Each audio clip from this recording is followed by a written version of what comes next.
take your Psyop bullshit and your Wall Street Journal articles and you can quite frankly go and shove them up your fucking arse. Because everybody just needs to fucking grow up, put the big boy pants on and stop acting like petulant children, because you are being manipulated.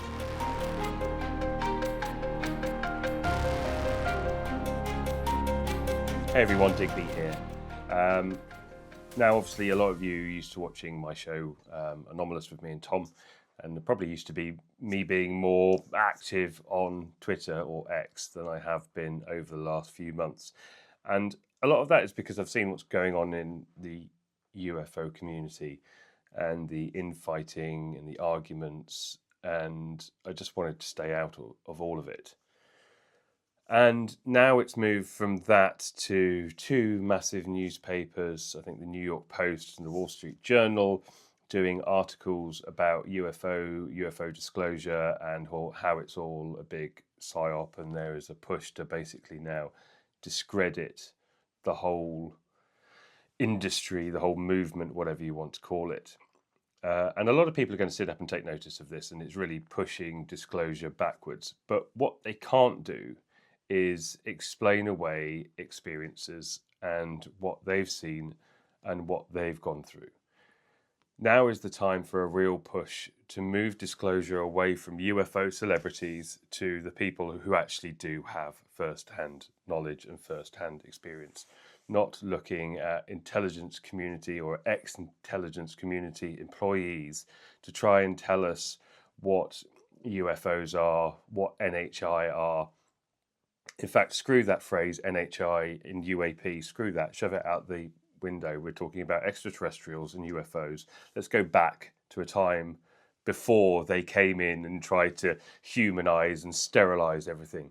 We're talking about UFOs, unidentified flying objects, unidentified submerged objects. We're talking about extraterrestrials. We're talking about extra tempestural beings, extra dimensional beings.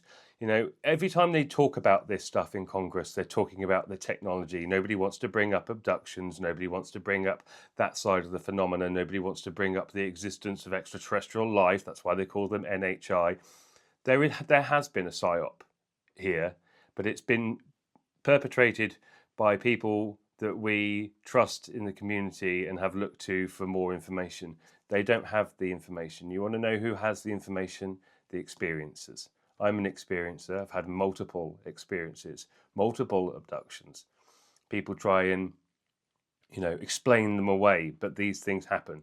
They happen to me and they happen to an awful lot of other people. So you can take your Psyop bullshit and your Wall Street Journal articles and you can quite frankly go and shove them up your fucking arse, because not one of those people can tell me that what I experienced wasn't real. You want to know the truth? Speak to experiencers. Listen to their experiences and judge for yourselves. Don't go listen to some ex-intelligence community employer that you're just hoping is going to be telling you the truth because they've had a change of heart or whatever. Face it, these people are trained to lie. All of them. I'm not saying that all of them are liars. I'm not saying to you that they're all feeding you misinformation, but don't be stupid. Take it all with a pinch of salt and, figure it out for yourself. But the attention needs to be taken away from them now. They don't have any new information. They don't. It's promises and hopes for things in the future that never materialize and never come.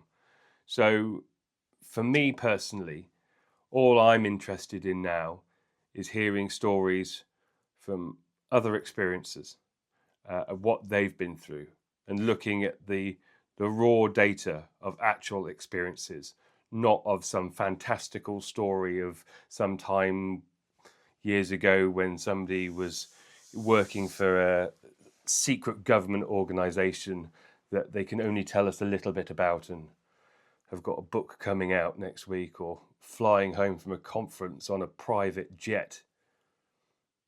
I mean, seriously? Anyway. My point is, stop looking at UFO celebrities and start looking at experiences, start listening to them, and start fostering a community where people feel like it's safe to come out and talk amongst each other, and for them not to be shunned and criticised and verbally abused. And we have to start creating Twitter spaces again that are safe. Safe spaces for people to talk without judgment, without being shunned by the community, without infighting, without bickering. It really is pathetic to see so many very talented grown men and women speak to each other and fight amongst each other the way that they have been doing. And now I like both people from both sides of these arguments all the time, I do, and I hate it because everybody just needs to fucking grow up, put the big boy pants on, and stop acting like petulant children because you are being manipulated into fighting. This is what they want. Nobody's going to get anything done while you're all fighting amongst each other. Yeah? So put it all behind you, build some bridges, and move on. And let's get back to really investigating what is going on and listening to the people that really do have first-hand experience. God bless you all. Tom and I will be starting up Anomalous again soon with some little changes to make sure that we're getting the real people's stories out there. And as soon as we get that underway, I'll let you know. But until then, God bless, take care, and have a wonderful day.